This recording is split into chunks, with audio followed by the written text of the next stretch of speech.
Finding Nouf by Zoe Ferraris is a gripping mystery novel published in 2009, set in Saudi Arabia. The story delves into the complexities of gender tensions within a society ruled by an oppressive Islamic regime. Ferraris, originally from San Francisco, gained first-hand experience of life in Saudi Arabia after residing there for several years post the Gulf War. Immersed in a conservative Muslim community with her husband, these experiences greatly influenced the creation of this novel, which marks her debut in the literary world. The narrative is skillfully presented in the third person, alternating between the viewpoints of two central characters, Nayir ash-Sharqi and Katya Hijazi. This dual perspective allows readers to gain insights into both the male and female outlooks, intricately weaving together the novel's powerful gender themes. The story commences with Nayir ash-Sharqi, a Palestinian desert guide, on a mission to find his friend Othman's younger sister, Nouf ash-Sharqi, who has mysteriously vanished in the desert. Nouf, a 16-year-old girl from the prominent Sharqi family, went missing just 3 days before her arranged marriage, prompting Othman to seek Nayir's assistance, given his track record of successful search and rescue missions. However, after 10 days of exhaustive searching, Nayir reluctantly returns to Jeddah empty-handed, unable to find any trace of Nouf.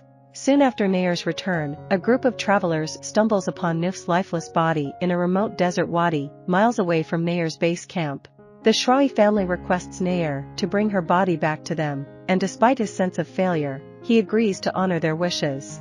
When Nayir brings Nouf's body to the morgue for preparations before her funeral, he encounters Katya Hijazi, a lab assistant. Nayir is taken aback by her boldness since she usually works unveiled and among men.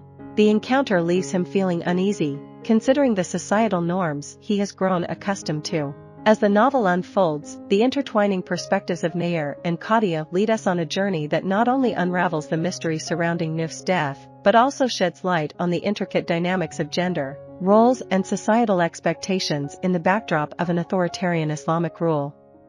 The conduct displayed by Katya, a Saudi Arabian woman, shocks Nayir, a devout and pious man. The official ruling on Nouf's death, provided by the coroner, attributes it to accidental drowning. However, Katya disagrees, pointing out defensive wounds on Nouf's hands and arms that suggest foul play. Despite her concerns, the case is swiftly closed, and the authorities refuse to treat it as a murder investigation. Further revelations add complexity to the situation as it is discovered that Nouf was pregnant at the time of her death. In Saudi Arabia, being pregnant while unmarried is a serious offense punishable by death. At her funeral, Nouf is buried in a traditional manner, with her back turned to Mecca, so that her unborn child faces the holy city. Nayir observes this and realizes the truth about Nouf's condition. Subsequently, Othman contacts Nayir and seeks his assistance in hiring a private investigator to delve into the circumstances surrounding Nouf's death. Despite having paid off the coroner to close the case as a drowning, the Sharqi family still suspects foul play. They wish to discreetly investigate the matter to avoid drawing attention and bringing dishonor to their name due to Nouf's pregnancy. Katya, too, is determined to pursue her own investigation into the tragic incident. Othman requests her help in analyzing samples she obtained before the morgue released Nouf's body. Throughout the covert investigation, Nayir and Katya's paths intersect repeatedly, creating difficulties for both of them. In their society, it is deemed inappropriate for unmarried men and women to spend time together in solitude. Nayir is surprised to learn that Katya is Othman's fiancée, as it is unusual for a woman who works among men to be accepted into a wealthy and powerful family like the Sharqis. Othman explains that his family has permitted him to choose his own bride. As Nayir and Katya collaborate on the investigation, their association goes against social norms and renders Nayir unclean in the eyes of their community.